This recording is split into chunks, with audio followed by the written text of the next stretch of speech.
क्योंकि भारतीय जनता पार्टी हिंदुत्व की बात करती है, लेकिन अभी बानसूर का एक इलाका है जहां पे रात को 12 बजे प्रशासन ने एक मंदिर में 15 बाई 10 का एक बरामदा बन रहा था, उसको रात को 12 बजे बुलडोजर से तोड़ दिया गया।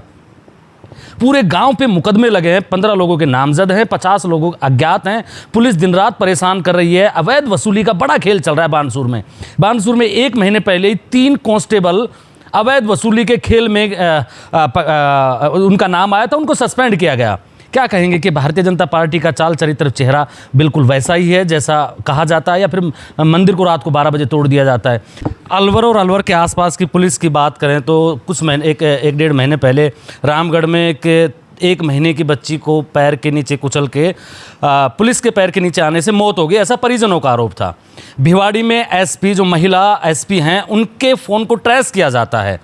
वहीं खैरतल थाने में 3 पुलिसकर्मियों पर मुकदमा दर्ज होता है अवैध वसूली को लेके। बानसूर में 3 सस्पेंड कर दिए जाते हैं। ऐसे ही अनगिनत से किस्से और कहानियां हैं पुलिस को लेके।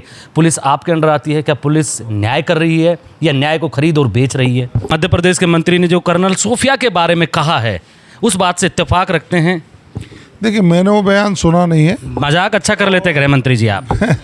मैं राजस्थान सरकार में गृह राज्य मंत्री जवाहर सिंह बेडम जी हमारे साथ है। बेडम जी, नगर के लोग तो आपसे बखूबी परिचित है, भरतपुर के आसपास के भी लोग परिचित है, लेकिन बाहर के लोगों में आपके चेहरे को देख के, आपके हाव भाव को देख के ऐसा लगता है कि बड़े आक्रामक प्रवृत्ति के नेता हैं, जबकि जो मैंने महसूस किया, जो आपके बारे में मैंने पता किया, बेहद सरल, सीधे और सपाट से जवाब देने वाले इंसान हैं आप। देखिए, जैसा भी स्वभाव है आपके सामने है। चूँकि मैं राजनीतिक क्षेत्र का कार्यकर्ता हूँ, तो हमारा ये फर्ज़ बनता है कि जनप्रतिनिधि के नाते जनता के प्रति जवाबदेह होकर के हम काम करें। हमारा सोच ये होना चाहिए कि जो अंतिम पंक्ति में बैठा व्यक्ति है, उसको सरकार की लोक कल्याणकारी योजनाओं का लाभ दिला करके राष्ट्र की मुख्य धारा में कैसे जोड़ा जा सकता है। हमारे ये ध्यान में रहना चाहिए कि जो व्यक्ति उपेक्षित है, उससे हम गले से लगा करके उसको मजबूती कैसे दे सकते हैं, क्योंकि ये ऋषियों मुनियों की परंपराओं और वेद पुराणों के आधार पर चलने वाली संस्कृति का देश है, और उसमें दया, भाव, करुणा, ये सारी चीज़ों का समावेश है। तो उन सबको आत्मसात करके हमको आगे बढ़ना चाहिए। मैं करता हूँ। अलवर का, क्योंकि भारतीय जनता पार्टी हिंदुत्व की बात करती है, लेकिन अभी बानसूर का एक इलाका है जहां पे रात को 12 बजे प्रशासन ने एक मंदिर में 15 बाई 10 का एक बरामदा बन रहा था, उसको रात को 12 बजे बुलडोजर से तोड़ दिया गया। पूरे गांव पे मुकदमे लगे हैं, 15 लोगों के नामजद हैं, 50 लोग अज्ञात हैं। पुलिस दिन रात परेशान कर रही है। अवैध वसूली का बड़ा खेल चल रहा है बानसूर में।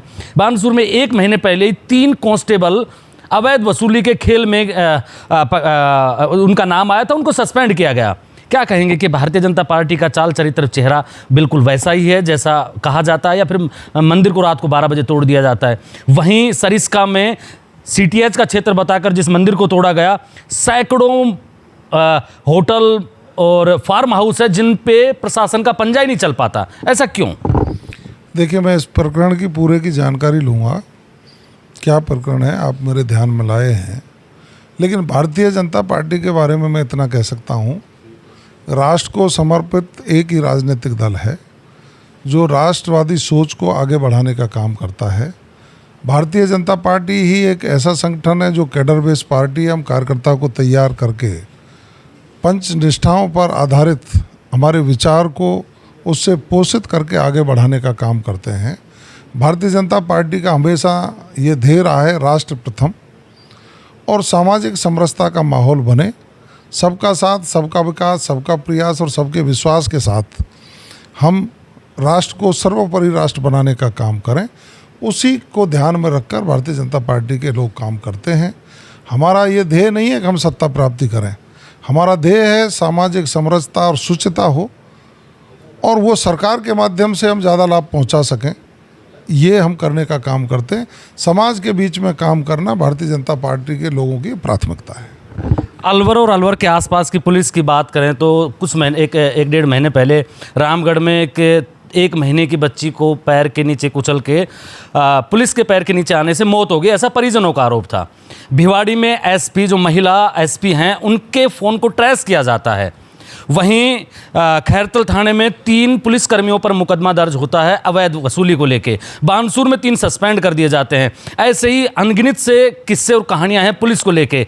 पुलिस आपके अंडर आती है, क्या पुलिस न्याय कर रही है या न्याय को खरीद और बेच रही है? आप ये देख सकते हैं कि ये कार्रवाइयाँ इसी राज्य में देखने को मिल रही हैं आपको।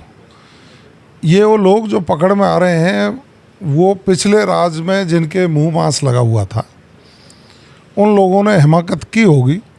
और हमारे राज्य में क्योंकि सतर्कता है, माननीय भजनलाल जी ने स्पष्ट कहा है कि हम स्वच्छ शासन और स्वच्छ प्रशासन देने की बात करें, लोगों को तुरंत न्याय देने की बात करें, और कोई भी अधिकारी कर्मचारी जनता की अपेक्षाओं पर खरा नहीं उतरेगा, जनता के प्रति जवाबदेह नहीं होगा, उसके खिलाफ हम कठोर कार्रवाई करेंगे। पिछले राज्य में तो ये लोग वसूली करके अपने आकाओं को देते थे ना, अब ये वसूली करते पकड़े गए हैं तो इनके खिलाफ कार्रवाई हुई है, यही अंतर है। आप राष्ट्रवाद की बात करने वाले पार्टी के नेता हैं। अभी मध्य प्रदेश के एक मंत्री का बयान तो आपने सुना होगा, जो भारत की बेटी कर्नल सोफिया कुरैशी को लेकर दिया गया है। देखिए, हमारी सेना में विभिन्न जाति धर्मों के लोग काम कर रहे हैं, और सेना का हौसला बढ़ाना, सेना के लोगों का सम्मान करना हमारा ध्येय होना चाहिए। किसी भी जाति धर्म के लोग हों, सेनाओं ने हमारे शौर्य को बढ़ाने का काम किया है, हमारे भारत की आन बान शान को बढ़ाने का काम किया है, वो हमारे सब आदरणीय हैं। नहीं, जो मंत्री जी ने कहा, मध्य प्रदेश के मंत्री ने जो कर्नल सोफिया के बारे में कहा है, उस बात से इत्तेफाक रखते हैं? देखिए, मैंने वो बयान सुना नहीं है। मजाक अच्छा कर लेते गृह मंत्री जी आप। मैं ये कह सकता हूँ कि सेना में काम करने वाले किसी भी जाति धर्म के लोग हों, वो सेना का शौर्य बढ़ाने का काम करते हैं, देश का शौर्य बढ़ाने का काम करते हैं, हम उनको सैल्यूट करते हैं, वो हमारे सम्माननीय है। लेकिन मंत्री जी ने तो कहा है कि कर्नल सोफिया कुरैशी की जो तुलना उन्होंने की है, उनको कहा कि आतंकवादियों की बहन के समकक्ष बताया। मोदी जो कपड़े नहीं उतार सकते थे, उनकी बहन को भेजकर सामने करके हमने उनके कपड़े उतारे हैं। इस तरीके के बयानों से आप कितना इत्तेफाक रखते हैं? किसी भी दल का व्यक्ति हो, सेना के अधिकारी और सेना के हमारे समर्पित जवानों के खिलाफ कोई टिप्पणी नहीं करनी चाहिए। क्या उनको मंत्री पद से इस्तीफा देना चाहिए? भारतीय जनता पार्टी को पार्टी से निकाल देना चाहिए? देखिए, मैं इतना ही कह सकता हूँ, मैंने वो बयान देखा नहीं है, देखने के बाद मैं आपको प्रतिक्रिया जरूर दूंगा। ये हैं गृह राज्य मंत्री राजस्थान सरकार में जवाहर सिंह बेडम। हालांकि पता सब कुछ होता है, लेकिन पता होने के बाद भी पार्टी लाइन में चलने वाले हैं। बता नहीं पा रहे हैं 2 दिन से जो बयान चल रहा है, किसने नहीं देखा? देश के करोड़ों ने इस बयान को देखा है। जिसने भी देखा है निंदा की है, हालांकि बोल नहीं पा रहे हैं, फिर भी कोई बात नहीं। आप मेरे साथ देख रहे हैं ब्लैक एंड व्हाइट सच। मैं महेंद्र यादव। जय हिंद, जय भारत।